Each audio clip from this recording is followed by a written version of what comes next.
Hi, this is Lisa, and you are listening to I Love That Movie. This podcast is for movie lovers. It's not an unbiased opinion, it's not a straightforward review, it's just a couple people talking about a movie that they love. The format is each week I have a guest, and that guest and I discuss a movie that they love, something they're obsessed with, something they connect with. We'll talk about the plot, the director, and the actors, but we'll also talk about the personal connection my guest has with that movie. So if that sounds like something you want to listen to, keep listening.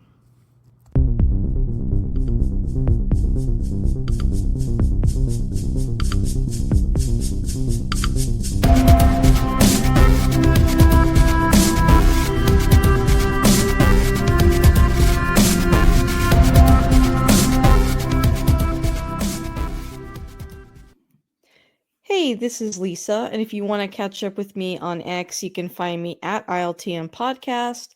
I'm also on Instagram at I Love That Movie Podcast, and I have a Patreon. The show is always free, but if you want to support me on there, you can. That's at patreon.com/I Love That Movie, all one word. And I do have a weekly bonus episode on there where I talk about everything else I'm watching that week. And if you like what you hear today, please subscribe and rate the show. It does help new listeners find us. I have a new guest on today. I have Stu. Say hello, Stu. Hi, everybody. This is Stu. How are you, Lisa? I'm doing really well, Stu. Thank you for coming on. Since it's your first time on the show, would you mind introducing yourself just a little bit? Yes, absolutely. So my name is Stu. Obviously, I'm the host of the Stu World Order podcast, where we review random comic book movies with our guests. I have a great big giant list of movies that are based on comic books, graphic novels, manga, stuff like that. And I have my guests basically pull a random movie from the list and then we discuss it. And I also have the adjoining website, which is swoproductions.com, where we have new articles every single weekday. So we have stuff like movie reviews, comic book reviews, lists. We have some fiction on there. We have some talk about food and what have you. So a lot of different stuff on the website, which is again, swoproductions.com.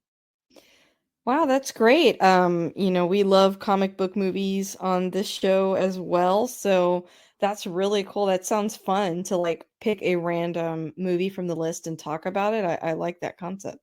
But we'll have to have you on sometime. We will coordinate that via DMs on Twitter, X, whatever we're calling it these days, and we'll have you on sometime in the very near future. That would be great. I would be honored. That sounds really fun. Well, Fantastic. great. And if this is your first time, listeners, the format on this show is, my guest picks a movie, as I said in the intro. And so, Stu, what movie did you choose to talk about today? I chose I want to say it's from 2016 animated film Your Name by Makoto Shinkai.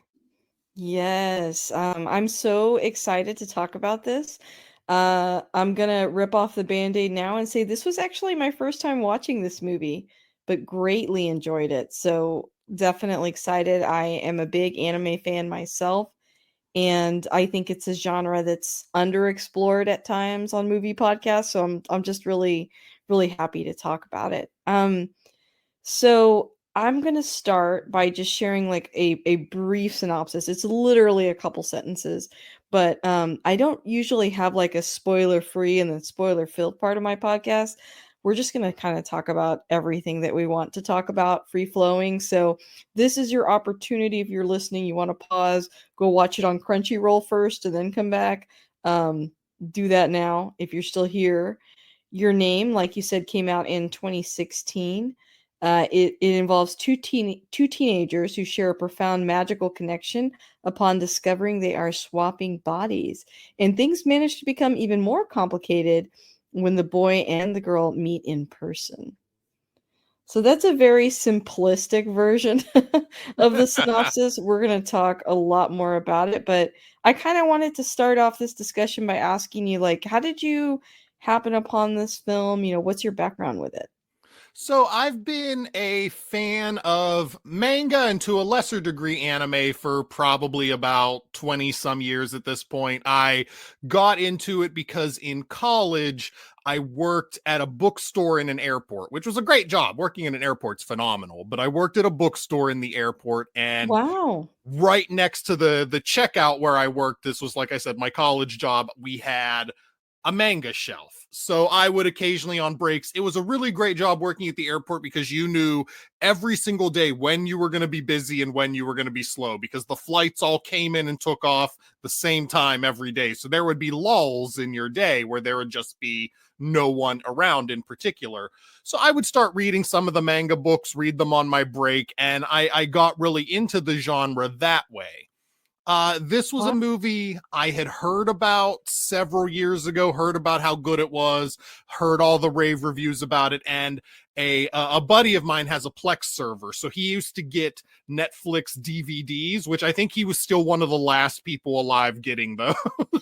whenever Netflix canceled the DVD portion of their subscription, he was still getting those. But he ordered a bunch of DVDs, he put them on the Plex server because he knew I liked watching anime, and I didn't even request this one. It's just one he'd also heard about, so he got.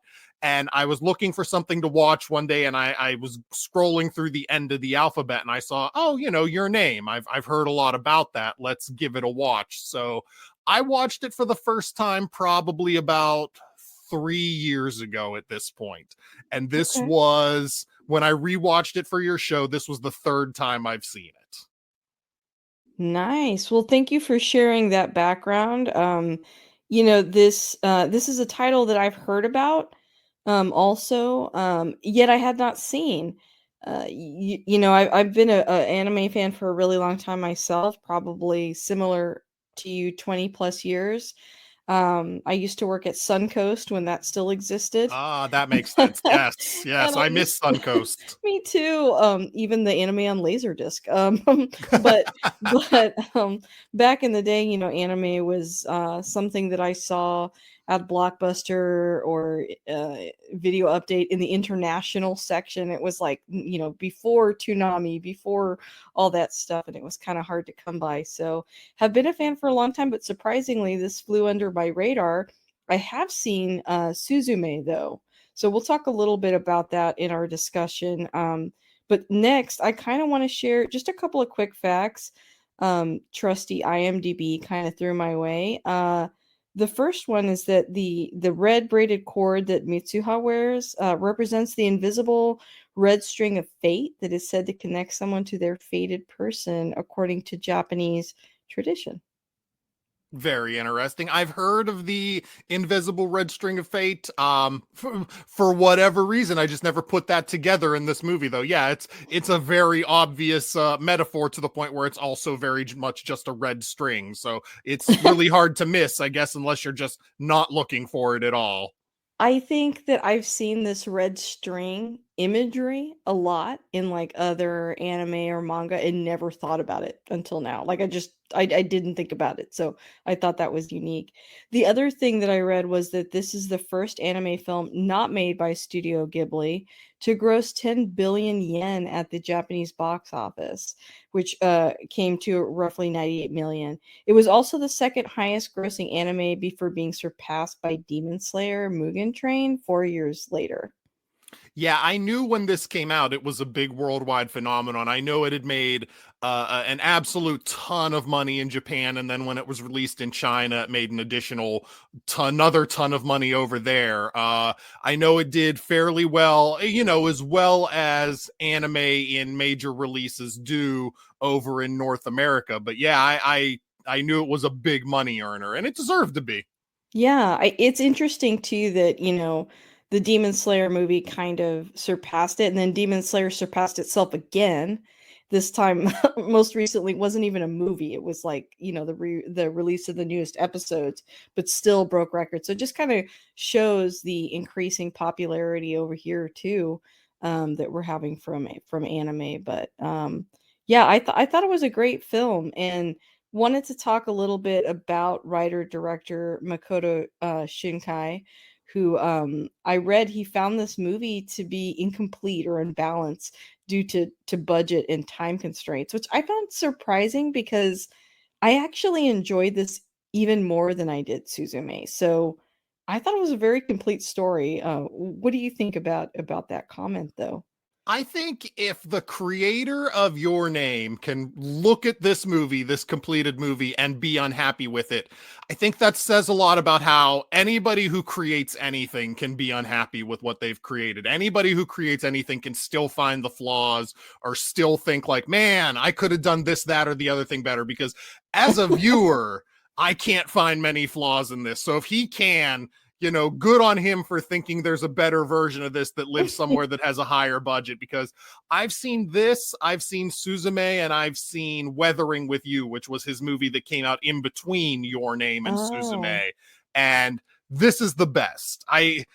It's really sad to say I think they've gotten a little progressively worse, because that makes it sound like I don't think Suzume is very good. I think Suzume is incredible. I just think Your Name is substantially more incredible, and then Weathering with You is somewhere in between those two statures. But God bless Shinke, man. If he can watch this and say, there's a better version that I didn't get to release, I don't know if I could stand it. I don't know if my heart could take a better version of this. I'll be completely honest. I've seen this movie 3 times. I've cried 3 times watching this movie. It's really so good.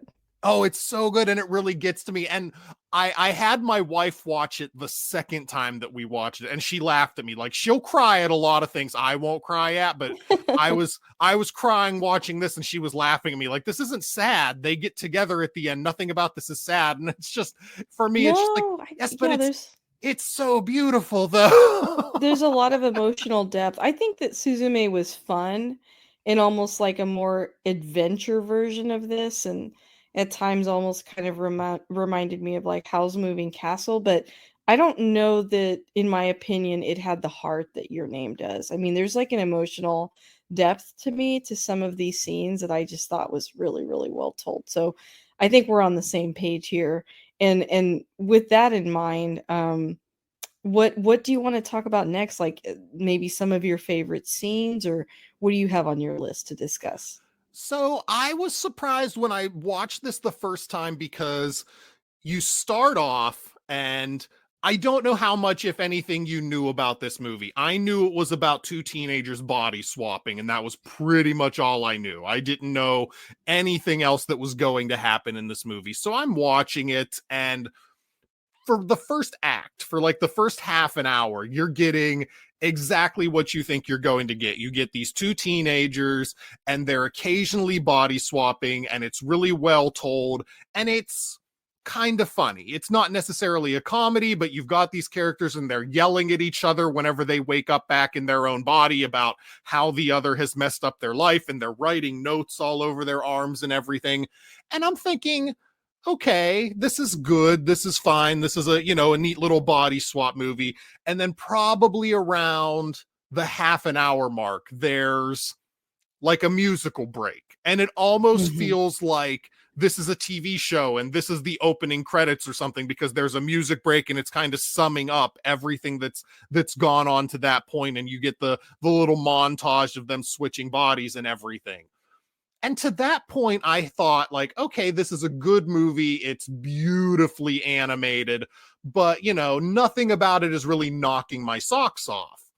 And then you get to where the twists start coming in. You get to where the movie starts taking emotional turns and where it starts going in directions that you didn't see. And like you said, you've already pretty much delineated that we'll talk spoilers here. So anybody who hasn't seen Your Name, if you haven't already bailed, you're going to get some spoilers the rest of the way. But you end up finding out that Mitsuha is actually dead.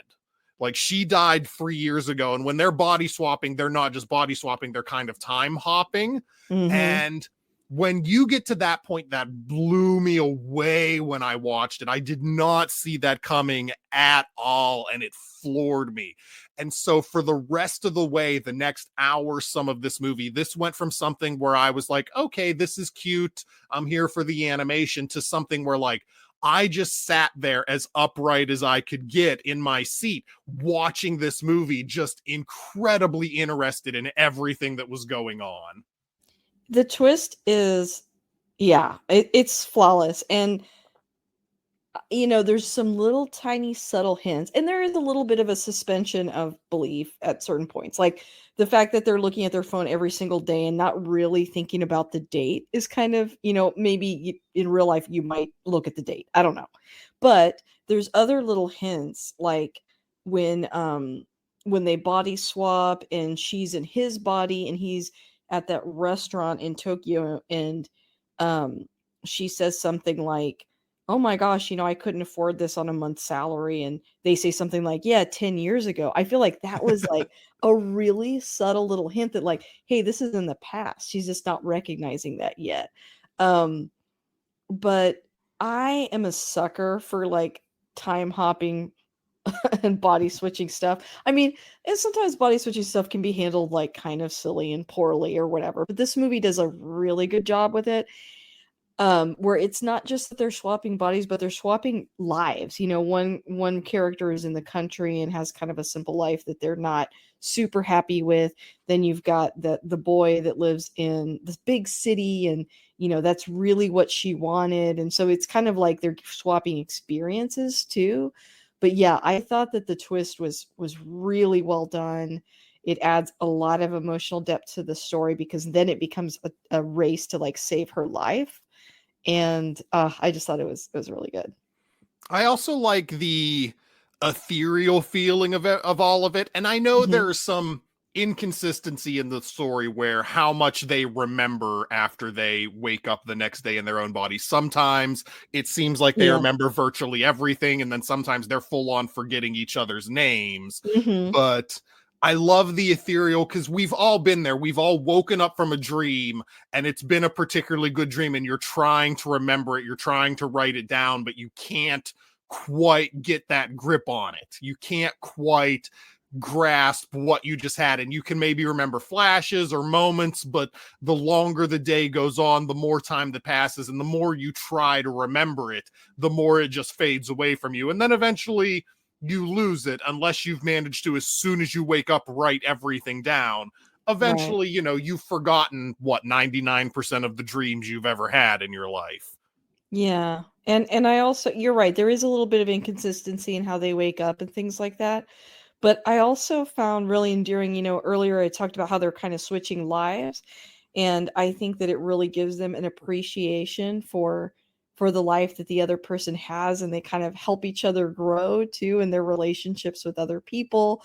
Specifically, the way that the female character helps the male character up to even getting on a date. And like, I also liked, my thoughts are all over the place, so apologies, but I No, really that's great. That's great. Go I for it. really loved that. And I also really liked how, I feel like anime does this really well, and I was telling my husband this last night, that showing a side of, like, I think boyhood that we don't see a lot in like traditional Western media. Like, I almost feel like a lot of times you don't get to see like this emotional growth or tender side, that the character has. Because I think the main character, the male character, like, he's maybe a little bit more stunted than the girl, but at the same time, I think, he's a sweet, sensitive guy, and I think he's portrayed that way, and I think it's more, I think, accurate to the human experience, really. I don't know, I kind of like that. Do you think that's true about anime, or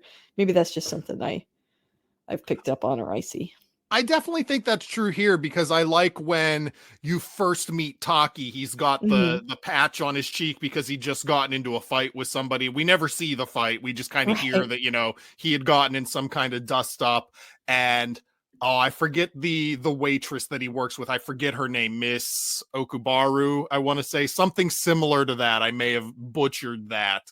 But she notices whenever he's changing with Mitsuha, she notices, like, oh, you're different today than you were yesterday, and yesterday you had these qualities, and today you're a little more soft spoken. So you can tell that with Taki there's that potential inside of him the whole time, but it's buried under this gruff, like, boy in high school exterior that he basically has to, I don't want to say grow out of, but he has to embrace who he can really be inside whenever he meets somebody like Mitsuha that he really cares about. And whenever he's given a real purpose in life, it's growing out of this gruff exterior of what he puts on and the kind of person that he, for lack of a better word, pretends to be. Yeah, I think as teenagers, we all kind of do that to a certain extent. There's a little bit of a performative nature to being that young, I think. And you're right. I think he's learning, and I think that his colleague at the restaurant, she's intentionally a little bit older, or that's how I read her, is that she's a little bit older and more experienced than him. And it's kind of interesting because, Mitsuha, died, right? We find that out later, but spoiler, he helps save her. And so then she ends up technically being a little bit older than him, which is kind of interesting. Yeah, I thought about that the first time I watched it. Like, oh, okay, so we assume when they're body swapping, they're about the same age. But if that's the case, then yeah, she's actually 3 years older than him, which, they end up meeting whenever they're in their early 20s. So that's not a big deal. But it's just interesting to think like, yeah, whenever she went to see him for the first time, when she goes to Tokyo and she runs into him and he doesn't recognize her, he would actually be 3 years younger than what she would know him to be. So it was Yeah. interesting that she even recognized him. Yeah. Another thought I had watching this is we reviewed a movie earlier this year, and it was oh my gosh, now it's gonna leave my brain. Oh, When Harry Met Sally. And I had never seen that movie before. I know, crazy, like everyone's seen it, but I had not. And I had a perception of it and was totally wrong when I watched it. I thought it was very much about two people that were friends for a really long time and connect on a friendship level before they connect on a romantic one. The romantic one's always there, below the surface, but it's their long friendship that blossoms into love. And I thought that was so great. I felt like there were some parallels with this movie. I think it's about two people that, I mean, they connect on a really intimate level of knowing each other that, like, obviously most people wouldn't because they're swapping bodies, but they're like friends first, and then I think they fall in love. And I just thought that was really sweet and an interesting take on that. Yeah, it's definitely a way to get two characters together that you're not going to see in too many other movies. But you're right. They meet in such a way that doesn't put them into a romantic connection until one grows between them later on. So that's absolutely true. You know what I wanted to ask you? We haven't gotten there to this point. You watched this on Crunchyroll, I presumably, because did, that's yeah. what you said, for other people to check it out anyway. And I watched it on, my buddy had rented the DVD and put it on his server. Did the version you watch come in English or was it in Japanese with subtitles? So, this is an interesting debate, right? About among anime fans, sub or dub. I've really softened on my sub versus dub thing over the years. I think when I was younger, and I'll always share this because in case no one's heard some of my other episodes, there is like a good reason, I think, why people used to have this um preference, and that was that the pool of actors was incredibly small like in the 90s and earlier, so you were hearing literally the same voices all the time. I mean, on the one hand, it was great that actors were getting all that work, but sometimes it felt like the tone or the casting suffered because of that small pool. Now fast forward to 2024, there's tons of people, and some of them are even my friends, that I know and have been on the show. Sarah Ragsdale, thinking about you. Albie, thinking about you. And so there's like a lot more people to draw from, and so I think that there's a lot more money also being put towards these things, and so there's some great casting out there. On the whole, I typically do prefer sub, at least the first watch. This particular time, though, I wanted to make sure I didn't miss anything, and I knew I'd be coming on the show and talking to you about it, so I did watch the dub, which I thought was done very well. But there are still sometimes movies where I don't like it. Um, that's just a preference, right? Like not knocking anybody. But what about you? When you first saw this, was it subtitled or dubbed? So I've only seen this dubbed. I've yet to get a chance to watch this subtitled. And you're right. I think the way it's gone, dubbing is perfectly acceptable, especially for animation. There will be people that will fight with me on that, and I completely understand, and I respect everybody's opinion. You watch whatever you want to watch, however you want to watch it. I will say to a point, like live action, I have to watch with subtitles Same, same. personally. I don't like It's when too the hard mouth for me. doesn't match. Yeah, mouth flaps are a little bit easier to match, so I'm totally fine when it's animation, but live action, I'm with you. Regardless of what language it's in, I tend to want to watch that subtitled. But yeah, so I watched it dubbed too. So we watched, I guess, the same version. That's great. So what's interesting is the dubbed version I watched for whatever reason, and maybe it's a feature I needed to turn on Plex and I just forgot to get around to it. It didn't subtitle the writing though. So No, any same. okay, so anytime they wrote anything, I didn't know what they wrote. Like he ends up writing on Mitsuha's hand whenever they meet during the twilight hour. He writes on her hand, "I love you." And I didn't know that for the first two times I watched this movie until I actually listened to another podcast talking about it. That's why when she looks at her hand and she says, like, well, this doesn't help me remember your name. Oh my gosh. Well, thank you for saying that because I had the same exact experience. Like, we were both watching it. I watched it with my husband last night. We were both like, okay, well, I don't know what they're saying, like what's on their hands. And I fully expected them to say it out loud, and then they never do. Like, that is interest a weird feature. I wonder why they didn't subtitle. That's kind of a big miss, honestly. Yeah, because usually when things are subtitled or dubbed, they get the writing and they still will subtitle the writing either way. But yeah, I guess we both found a version where it didn't do that for some reason. That's very curious.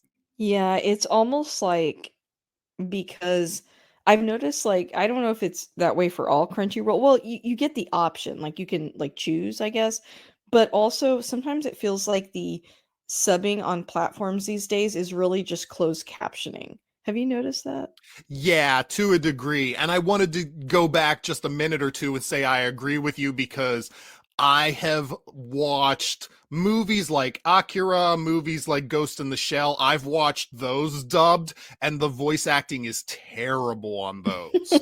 I don't want to besmirch anybody for having done their job, but the voice acting is very uninspired. It almost sounds bored. And nowadays, whenever you get into Miyazaki films or Makoto Shinkai films, the voice acting is impeccable.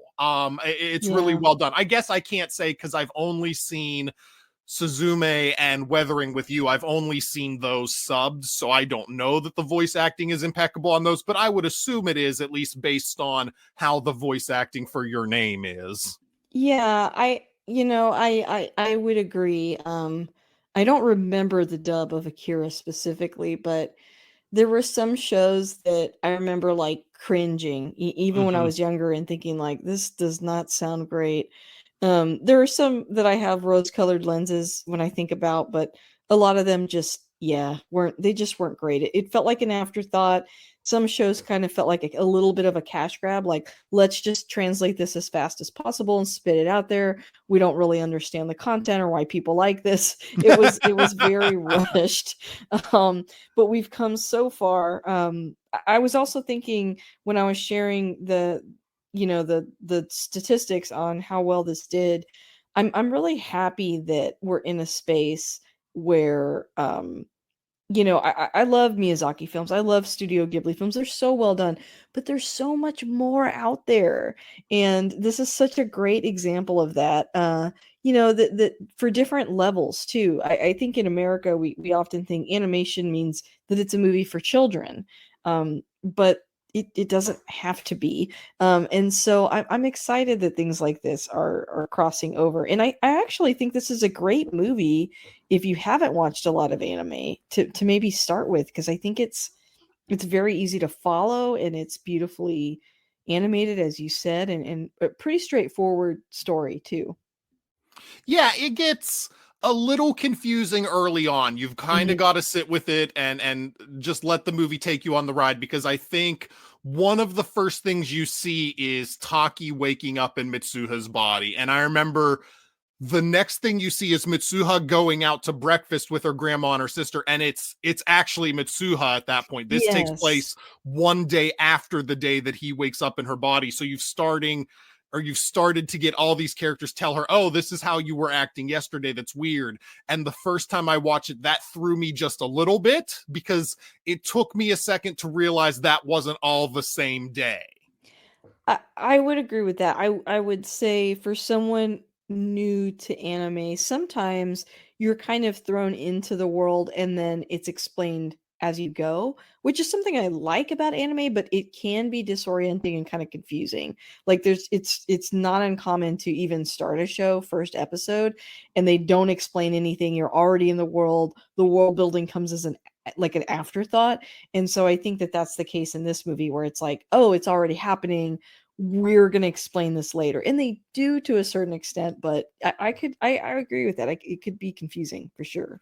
Yeah, I think there's a degree in anime and manga where, and I don't want to imply that American filmmaking doesn't respect their audience, but I think there's an inherent respect for the audience whenever you get into anime where they just expect like, all right, you're going to keep up with this or you're not. But we believe in you. We believe that you're going to keep up with this. You're going to follow everything that's going on. Whereas, a lot of times, especially in animation, even animation that's not directly aimed at kids, there is a little bit of spoon feeding whenever it's done in America. Like even really good animation, like I'm not sitting here and saying like Toy Story, for example, amazing movie, phenomenal movie, but it tells you everything. It holds your hand and it says, all right, here's all these toys, here's how they talk, here's how they act whenever Andy comes around, so he doesn't know they're alive.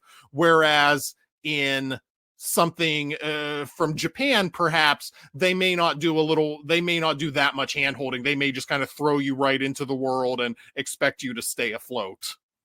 Yeah, I would agree with that. And I guess to kind of piggyback off of what you said, I think of, Guillermo del Toro a while back when he made Pinocchio.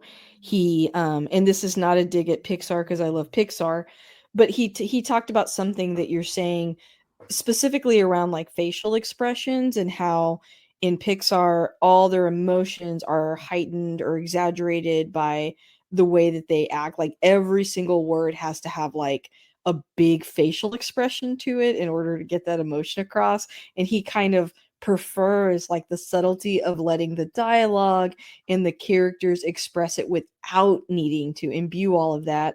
And I think a bigger part of that is, like you said, it includes like the plot or allowing the audience to discover things along with the characters.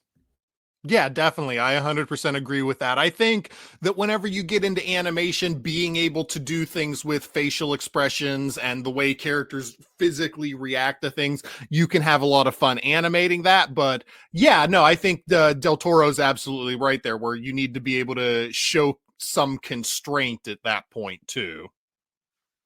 Yeah, and so our characters are disoriented themselves in this movie. They don't know what's going on. They know, they're being told they acted weird yesterday. They're having dreams. And so you're taking that journey along with them as the audience. And I think I'm just like a sucker for that. I like the version of Blade Runner where there's not a monologue at the beginning, You know what? I've heard about that. Not to segue off or anything, but I just watched Blade Runner for the very first time, literally within the last month. Ooh. I just watched it for the first time. I have no idea what version I watched. I know there's several versions, and that's one of the things that scared me about watching it for so I long get was that. what version am I supposed to watch? But I did just watch Blade Runner. I do not recall there being a big monologue at the beginning that like nailed down all of the facts for me. So yeah, like when it was released in theaters, they added Harrison Ford's character having kind of a little bit of a monologue in the beginning explaining things. And I mean it fits with the tone of it being like a noir film. You think of like noir books but I like the version that was in theaters that didn't have, or the original version that didn't have that. I can't remember if in theaters it had that or not. Anyways, that movie was very big in Japan, and maybe part of it is because it has that element of like it's very introspective and it's about the human experience, but it is kind of enigmatic. It takes a long time to get there. It does have like a different way of telling the story than I think a lot of traditional sci-fi on film did. So maybe that's part of it. I don't know. Yeah, that very well could be. That was our Blade Runner segue, because I just wanted to talk Yes. about that since I had just watched it. I did like the noir aspects of it. It was worth the wait to have seen it for the first time. I don't know that I loved it, but I only watched it one time. Maybe it's something you need to watch more than once now that I know how it ends, and I can start saying like, oh, okay, all this is fitting together. It might be. I will say that the first time I watched it, I kind of walked away like that was it because I mean, it's built up so much. It's like this monolith in your mind. But Yes. upon rewatches, digesting it, I grew to really love it. So, report back to me when you've seen it a few times. Tell me if it's changed for you. But yeah, any segue where we talk about Blade Runner, I'm on board for. So I'm fine with that. But yeah, what else did you love about this movie? Are there some specific scenes that you really liked? Um, I love the whole third act when he's running around and you really get this show of how Mitsuha has changed, because you get examples while they've been body swapping where he's in her body and he's taking her classes, and their classmates talking to themselves, basically making fun of Mitsuha because her father's the mayor, and they're talking about, oh, well, her father needs those kickbacks so they can keep living their lifestyle. And so he kicks his painting over in her body to show, like, look, I'm not typically Mitsuha. I'm not going to stand here and let you talk about her this way. And that all leads up to, in the third act, he goes to her father and he basically gives her father lip. He's trying to say, like, look, we need to do this thing. You need to call this emergency. We need to get everybody out of town, but the father won't do it. And so he leaves frustrated. And whenever they end up switching their bodies back, basically, because a lot of this movie is how does she improve his life? She improves his life by creating his friendship with the waitress that he works with and bringing out that softer, better side of him. But he also brings out a kind of sternness from her that she didn't have before, because she was very soft-spoken and quiet. But we see at the end of the movie, she's able to go up to her father and, boss her father around and convince her father that they need to call that emergency to save the town. And earlier first, second act Mitsuha was definitely not going to be able to do that. That was not her character.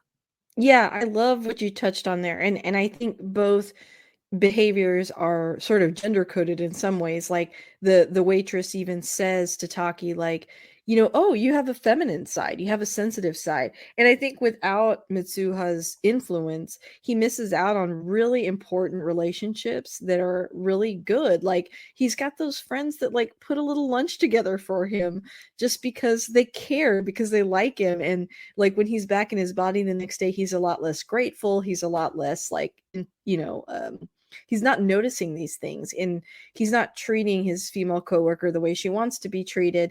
But when Mitsuha influences him, he does. And then you're right. I think that Taki helps Mitsuha with these behaviors that are sort of guy coded, right? More assertive and standing up for herself. It's giving her that freedom, that permission to say what she really needs to say. I loved that part when when she kicked over that desk. It was pretty epic. That was great. They were all like, dang, it's like she's not just gonna roll over and take this anymore. She's gonna stand up for herself. I loved that. And you're right, it's so needed in the final act, like for her to save that whole town. If she doesn't stand up for herself, it's not gonna happen. So I agree. Taki helped her a lot. And I also like when you get through the third act, this movie doesn't just, and he does something very, very similar in Weathering with You. I do say, if you get a chance, check out Weathering with You sometime, because it's another movie where when you get to the ending, there is an ending that is incredibly bittersweet as to whether it's a happy ending or not. And this movie has virtually the same thing, where you have these two characters, and at the end of the movie, even though they do end up finding each other, and you assume when they get to each other on those stairs and they say, hey, don't I know you? And oh yeah, I thought the same thing about you. And they ask each other for their name. You assume after that, they're going to get together. Everything's going to be good. And even if that's the case, you're talking about characters that have lost years of potential time together because they'd completely forgotten each other after he saved her life. Like, I Yeah. think they say 5 years passed. So, like, these two characters could have been together for much longer, but because of the ethereal quality of this movie, they've lost all that time. It's kind of bittersweet, honestly, that even though they may end up together, A, we don't know if they do, and B, they've lost so much time where they could have been together. And it's just, that's one of the things that really gets to me when I'm watching it is, you know, like, oh man, everything could have been so much happier for these two.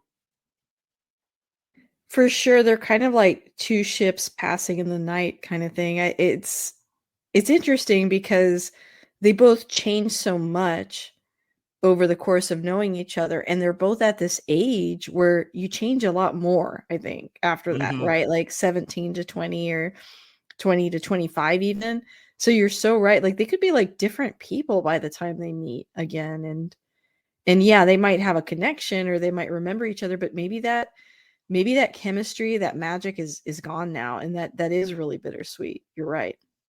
There's also a very low key, almost LGBTQ coding in this movie too, because you've got this whole thing where Mitsuha sets up Taki on the date with the waitress that he works with, and then when she wakes up on the day that it's time for their date, she's disappointed that she wakes up in her own body because she said she wanted to go on the date. So is this Yeah, I noticed also that. a whole movie, well, not a whole movie, but a section of the movie that's about self-discovery for her, where she's finding out maybe there's this aspect of her sexuality that she didn't know was there. That's true. Also, she had this dream of in her next life literally wanting to be a teenage boy. So does she also want to be male? Like we don't know. There's also another it's kind of played off for laughs, but there's a moment where Taki's friend says, "You know, he was really cute yesterday." So That's I think right. it's like Yeah. it's in some ways I feel like the movie is saying that there's more to people, right, than their gender. Like and I think that alone is kind of progressive, especially. Yeah, it's Um, about the yeah. connections that everybody makes between each other, not just, like, I'm a boy, you're a girl. Yeah, yeah, I didn't even think about that until you said that, but you're absolutely right. She did say that about the date. So, she really wanted to go on it. So really it was her and that waitress that had a connection, not him and her. And like he doesn't even really have feelings for her later, right? So like was there Hmm. ever even a connection, or was she just his motive for dating her was that she was out of his league essentially Yes. until Mitsuha got involved. So that was interesting too. Yeah. I wonder, like, what do you think it also says about like big city versus small town? I felt my husband pointed out yesterday that Suzume had kind of a similar vibe where things seem to keep taking place in like this tiny off the grid city. I think the city in the movie isn't even real, but it's kind of sort of based on a real city. But what do you think about that? Why that setting? It's interesting because Mitsuha constantly shows a yearning to be living in the city. She wants to be in Tokyo. She wants to be in the big city. We never really get anything from Taki showing the opposite of that. We never really get anything from him that shows like, oh, the city's too much, or oh, I wish I lived somewhere where it was quiet, or he's just kind of living his life. But yeah, the bulk of the movie actually takes place where she lives. And I don't know. I don't know. I'm trying to put this together in my head what that could possibly mean, but it shows all this stuff, and it shows all of the lifestyle and everything that Mitsuha and her family lives in. And if it weren't for their more spiritual upbringing that they have out in the country, he would not have been able to bring Mitsuha back and save That's right. the majority of that town. So is there something there about how Mitsuha wants to live in the city, but it's the city boy coming to the country that's able to save everything? There's probably something there that Shinkei is saying that I'm not quite smart enough to put all the way together. I think I'm in the same boat as you. I also noticed that the character in the city, Taki, he really takes for granted, as most kids would in his situation, all the opportunities he's afforded, like her amazement at the cafe and, Yes. the lifestyle he gets to lead, the freedom he has. It's, something he doesn't even notice it, right? And I think that's so true in our own lives where we don't notice all the great stuff that we have. So I noticed that, but the bigger picture, I'm not sure. You're absolutely right. There's a spiritual element to the story. She's got her grandmother who is the one that kind of helps her piece things together, that she's actually had this experience herself. And that it's, wonderful, and that she needs to embrace it, and it helps unlock the key of what they need to do. So the only thing I can think of is there's one thing we haven't talked about, and that's the comet, right? Hitting the town, that's what ends everybody. But I feel like, as in a lot of anime, is deeply metaphorical of the bomb, right? Okay. Yeah. That's what I think. I think it represents.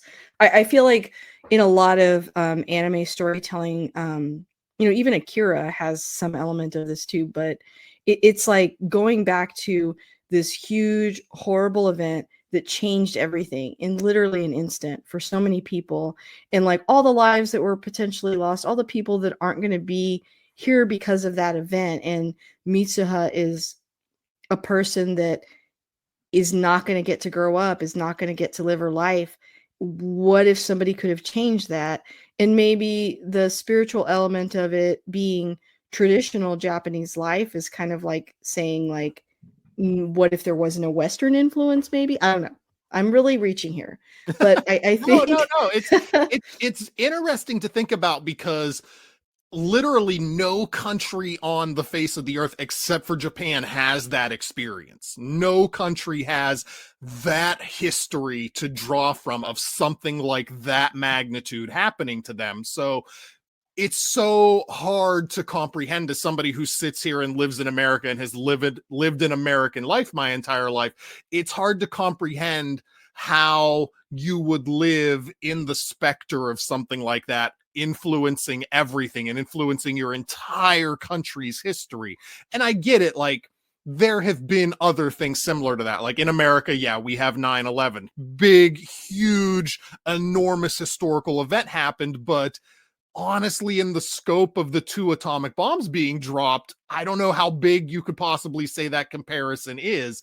Like, will we still be telling stories about 9/11 50 years from now? It's hard to say, but for Japan, yeah, like, so much of their history was changed and altered by the dropping of the 2 atomic bombs that to this day, it's so easy to look at anything that comes out of there and think, like, well, how does this correspond to what happened to Hiroshima and Nagasaki? Yeah, I mean, I think, when he's looking at pictures of her, or like some of the context clues are like he can't find where this is located and no one can help him, and it's not until they realize it's where the comet is. Well, that's why nobody knows where this is, because it's physically not there anymore, like it's gone. And the idea of like looking at old pictures and seeing like the entire lives these people had, it again, it's over in an instant. It just, I don't know, that was where, you talked about the twist, that was really, really getting to me, that thought of, anytime that there's a big tragedy, that's the case, is that people had these full lives. We kind of lose, I think at a certain point when the tragedy is too big, we kind of lose our grip on like the impact of that, and thinking about those people as human beings, like on their own, right? Mitsuha is one person, so, and how much, I guess value one person can have. So it's just something that I thought of when I was watching it, but I don't know for sure. I'd love to hear the director talk, I guess, about, what was the origin of this, but I have to think that there was some influence on it, Yeah, but no, I really liked it. that makes sense. I 100% agree. It's the magnitude of something like that. You have to find, and as somebody who likes comic book movies, and I do, I love comic books, I love comic book movies. You have these movies where they're constantly, to one degree or of another, they're fighting to save the earth. Like something, whether it's aliens or one in particular bad guy, they're going to destroy the earth. And those are scopes of things that are so hard for just an individual viewer to comprehend that you need something like this thrown in where it's like, let's not think too much about whether Taki and Mitsuha are going to be able to save the town. Are they going to be able to save Mitsuha? And if they save Yeah. Mitsuha, can they save Teshi and her other friend? And then can they save her sister and her grandmother? And then you kind of can keep extrapolating out from there. But you have to start at this small base of like, okay, what does the scope of this destruction really mean? Well, it means that this girl's going to be lost and we're attached to her as an audience. Well, what's important to this girl? Well, her friends and her family, and then what's important to them. And then you can extrapolate outwards into how this entire town is so important to. It's just so hard for you or me to comprehend, like in the blink of an eye, 500 to 1,000 lives are going to get lost. It's so hard to put that into a sensation that your mind will accept. So you have to kind of scale it down to like a person and give me personal stakes. Well, my personal stakes are I love this character of Mitsuha and I want Taki to be able to save her. Yeah. You were talking about comic book movies. There is sort of a thing. I know a few years ago people were criticizing this idea of like a portal in the sky kind of plot, Yes. which, you know, They all have a lot of that. The laser beam shooting into the sky. Yeah, they love that. yeah. On another level, it's true that like I'm extrapolating a lot here, but also it could just be the simple effect of like a giant event, you know, that you're grounding the story around too. So there's that. But you're right. When thinking about a big event like that, it is good to have a personal. I mean, it's the reason why in like Titanic we're so focused on Jack and Rose, right? Because Right. you Yeah. have to be connected to somebody in order to really emotionally process like what's happening. So I think you touched on something really good there. Yeah, James Cameron 100% understood the assignment whenever he made Titanic. You're exactly right. Like, you can't just make it about, oh, this boat and everyone on it died. You need to make it about who are the people on the boat that I, as the audience member, can care about, and let me personally kind of carry it out in my head from there and, you know, go to the next step and go to the next step and understand why, oh, the entire thing is important because of this low level grounded aspect that I can understand. Yeah. Also, you know, earlier you said that we don't really know what happens between Taki and Mitsuha. Do you have your own theory about if they get together or not, or do you like it being open-ended? I like it being open-ended. I love a lot of things being open-ended. I'm one of the few people that just absolutely love the ending to The Sopranos, though, where you don't know what happens. It just fades to black. Yeah. In my head, I'm a very optimistic. I'm a very positive thinking kind of guy. So in my head, yeah, they shared an experience that no other two people on the planet can claim to have shared. So I don't picture how they don't end up together. They have to end up at least core figures in each other's lives. Like maybe saying, oh, maybe they don't get married, maybe they don't have kids together, but I mean they stay together in some sense, whether it's just being best friends, whether it's just as people who have this connection that no one else can understand. But in my head, yeah, like they are somehow bound together forever because of what they went through in this movie. I would hate to think of this as an ending to the movie where, because of the 5-year difference, everything's kind of changed for them and the puzzle pieces don't quite fit anymore. But that's just Yeah. not who I am. Right. It's hard for me to think like, oh, that's played out. We're bored with what happened to us 5 years ago. Yeah. I think, you know, they're quite literally connected by fate, right? By the red string. So that's one thing. Um, but I think I'm in the same boat. I love things being open-ended, and bittersweet. I'm just a sucker for that. But I do headcanon them, want them to end up together. This kind of segues into another thought I had around this, and that's that, you know, we're living in a time with a lot of like time travel sort of themes, right? Like I'm thinking about, you know, Endgame or you know, things like that. But specifically in anime too. Did you ever watch the show Erased? I have not, no. Okay, I think you would love it. Okay. If you like this, you'd really like that. I've never heard Um, of it before. Let me ask you the first question I would normally ask. Is it based on a manga? Because You know, I don't historically, I like know. manga more than anime. So if there's a manga, I would rather read Hmm. it. I'm looking it up as we speak, if you hear me Okay, okay. typing. I mean, not like I couldn't go to the Oh, bookstore and look it is a myself. manga. It came Okay, out in 2012 to 2016. okay, I'm not sure if the manga's before the anime. No, the anime came out in 2017, so they might have come out around the same time. okay. Um, but I understand what you mean, and more specifically, there's another manga that's more recent called Tokyo Revengers, I've heard of and that. Okay. yeah, and that has a lot of time hopping in it. But I will say right now that the manga is great. The show is it's fine. It really Yeah, it leans happens into like that like sometimes. all these boys are so cute, but like in the manga, it's a lot more.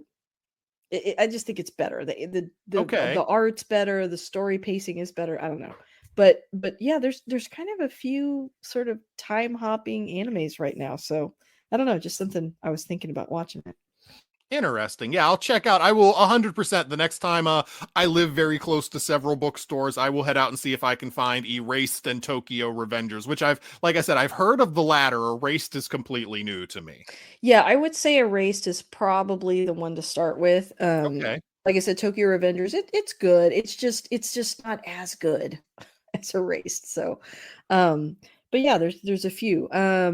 What else? Is there anything else regarding this film that we haven't kind of touched on yet that you wanted to We haven't speak on? touched much on the comedic aspects, and the Oh, comedic that's aspects true. have to do with exactly what you would think about whenever you see a story where a boy and a girl switch bodies, where Right, right. she wakes up in his body the first day and she's like, oh, something's down there. And then before she leaves the house, she realizes she has to go to the bathroom. And luckily, we don't see any of that. But the way she delivers the line, you have this like sense of dread that she's got to figure out how to go to the bathroom with this plumbing that she doesn't necessarily have. And conversely, Taki, every time he wakes up in her body, he starts feeling her boobs, which Yeah. is I I don't know if that's a joke that maybe hasn't aged super well or not, but I thought it was funny. And I like later on in the movie where they have their connection and they have their relationship, and he wakes up in her body and it's the day he has to save her life, and he says like, no, you know what, for her I'm not gonna do it. And then a second later the younger sister opens the door and he is doing it. Yeah, I would say okay, so on the one hand, yes, boob grabbing it happens a lot in anime. Sometimes it's cringy, especially older anime. I would say in the context of this movie though, it's a little different because like on some level they're both going through this time of discovery because they're so young and everything is new, and so it's a little bit more innocent, I guess is the word, in this context for both of them, and it's just comedic, and it's not it doesn't go any deeper than that. It's not like disturbing or something, you know. The movie could have gone in, I guess, a little darker of a direction, but it thankfully doesn't. It makes him seem more like he's just kind of, fascinated by the fact that they're there. Yeah, I think they're both just curious and they're in a new experience that, people don't normally have, that way. And so, they're both exploring, I guess is the best way to put it. But I think you're right that the humor in the movie I think works really well. There's lots of little funny moments. You talked about one earlier too uh I think you were talking about, oh man, it lost. I think regarding like the writing stuff on their hands and things like that. Mhm. This doesn't help me. um, there's a lot of little stuff like that throughout the film that's kind of sprinkled in. That's it's kind of at times a heavy topic, so it's great to have those little breaks in there for comedic relief. Yeah, even after we figure out the scale of everything, we figure out like, oh, okay, this isn't just an adorable little rom-com about two people switching bodies. There's something bigger going on here. Even after that, there's still touches of comedy whenever Taki is in Mitsuha's body trying to save the day, and he and Teshi, and I forget the name of the girl who ends up with Teshi, but they're making their plan, and they're making all these big grand plans. They're going to bomb the electrical tower, and they're going to do all this. And even then the movie still has moments that can kind of make you chuckle, so it doesn't completely bail on the comedy, which I think is nice.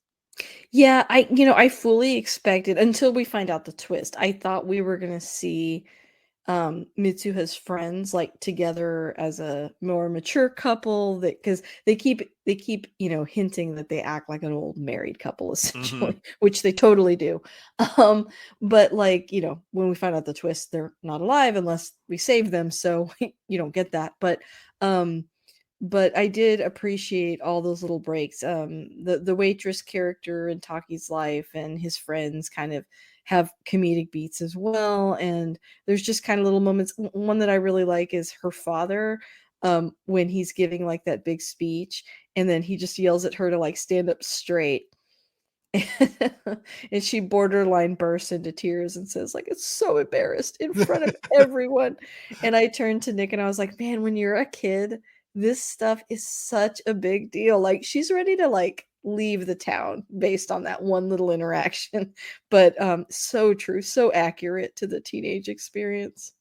Yeah, absolutely. Definitely agree. That's the kind of stuff that years later you shouldn't still think about, but yeah, you're always going to remember that time you were a teenager and your dad told you to stand up straight in front of your friends, and you'll think of it as like, why did I let it bother me that much? But you're still going to remember it. That's true. It's scarring. Another thing we haven't talked about yet is the music. With Suzume, that was really what made me watch that movie. Was the theme song to it was pretty viral. It was like all over TikTok, and I kept seeing clips, and that piqued my interest, and I watched it. I think this film has great music as well. Yeah, what is the name of the band that does the music? Is it called Rad Wimps, I think is the name? That sounds right. I mean, you could Yeah. pick a name out of a hat, and I would believe it. I feel like that's a hallmark of any good anime band, is like having the strangest possible name. But yeah, I definitely agree. The music in this is just glorious. I would listen to the soundtrack to this movie 100%. Yeah, it's Rad Wimps. Okay, yeah. Mhm. I remember seeing their name on the credits. I wasn't 1,000,000% sure that was the band who did the music and not just like a production company. Yeah, that makes sense. Because It again, like I also, said, the Japanese that was in writing wasn't subtitled. right. Yeah, it also says music and lyrics by Yujiro Noda, but Okay. I'm not sure. I'm not familiar with either name, so I'm not totally sure. But it was really good. I really thought it added a lot to the kind of vibe of the movie, and I also really like the color palette of the movie. A lot of Mhm. blues and purples, and I don't know. I just overall really enjoyed it. From the imagery to the music and to the story, it was a good fit all the way around.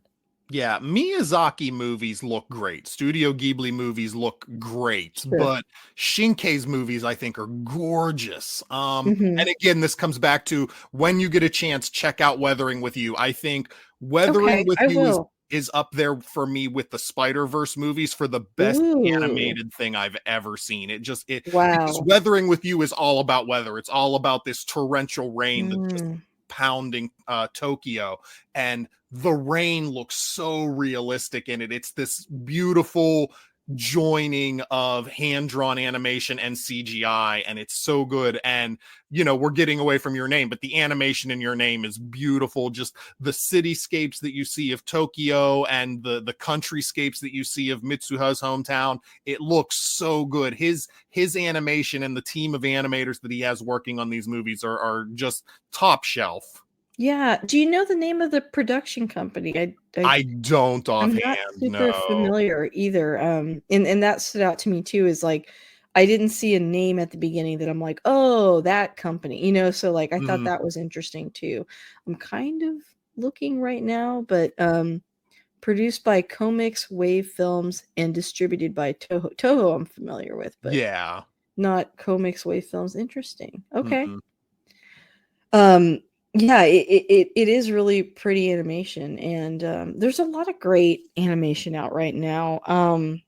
Again, I can't say it enough, but if you're kind of tiptoeing your way into this world, there's just so much out there to watch besides, like you said, Ghibli or Disney. Like, there's just a lot out there. So, if nothing else, check it out for that reason, right? Absolutely. Yeah. What else? Is there something else that we haven't gotten to yet? I think we've done a really good job. There's nothing Yeah. else off the top of my head that we haven't Same. really put our finger on and talked about. So no, I think we've done a really good job on it. Okay, well, let me give you my last couple of questions I give my guests. The first one is, we've talked about it for an hour now, but if you had to sum it up, what has kept you coming back to this film? Why did you see it 3 times? I saw it.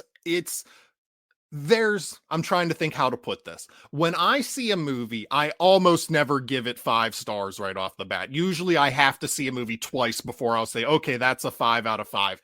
I saw this movie and I gave it a 5 out of 5, and I created a list on Letterboxd for my 10 favorite movies ever. And I was like, this is on there in one viewing. Wow. In one viewing, I was like, this is one of my 10 favorite movies. Just the way it impacted me, the way it made me feel inside was just unlike almost any movie I'd ever seen before. I really, really enjoyed it. I thought the twists and the turns and the emotional connections you make with the characters were so good.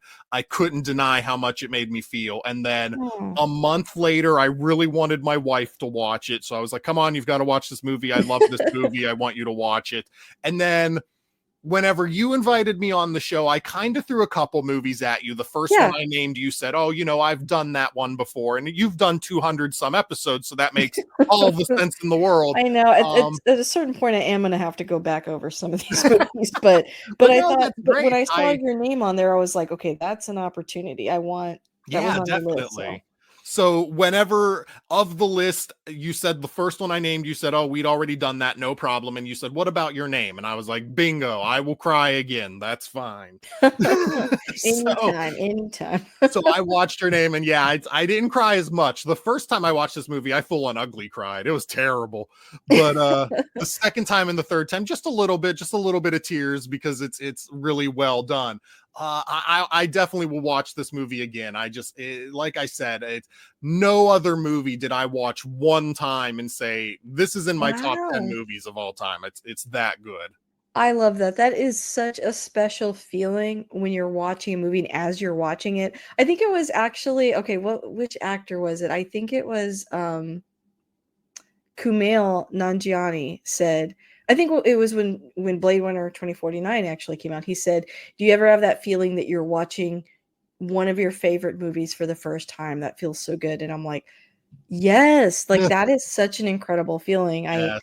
And I love when movies can do that. Like when you have this instant emotional connection where it just feels like, I don't know, like it becomes part of your life. And then you turn around and share that with somebody you care about because you're like, I need you to experience like what I felt. So that's a great answer. I can think of 3 times in my life it ever happened. I watched a movie one time, and while I was watching it, I was like, this is a new one of my favorite movies. It was Spider-Man Into the Spider-Verse. Oh, I and love it that movie was too. really, really odd choice here, but it's arguably my favorite movie ever, Hot Fuzz. Oh, nice. No, I think a lot of our listeners would agree with you. So those are great. Those are great. That's a great list. Nothing's ever had me in stitches as much as Hot Fuzz. I watched that movie and laughed and laughed. And I remember it came out on DVD, and I went to Walmart at midnight, and I was like, I'm buying this the second it's on sale. I love that. I love that so much. Yes. Like, it's just, it doesn't happen very often, but when it does, it's like lightning in a bottle. You've got to go out there and buy it. I don't know that you can buy lightning in a bottle, but it's like lightning in a bottle, in the metaphor there. So my next question is, how do you pitch this to someone that's never seen it before? Like, what do you say so that they have that experience you did? What did you say to your wife?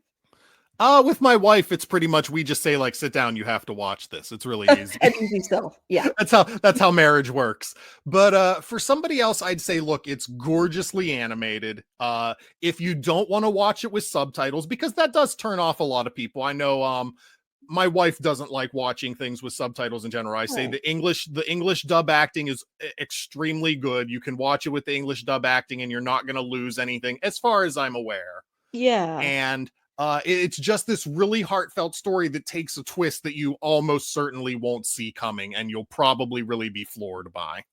I agree. I think I said at the beginning of the show that I felt like, and I've said this a lot to be fair, but I think this is a really good, you haven't really watched a lot of anime, you want to start somewhere.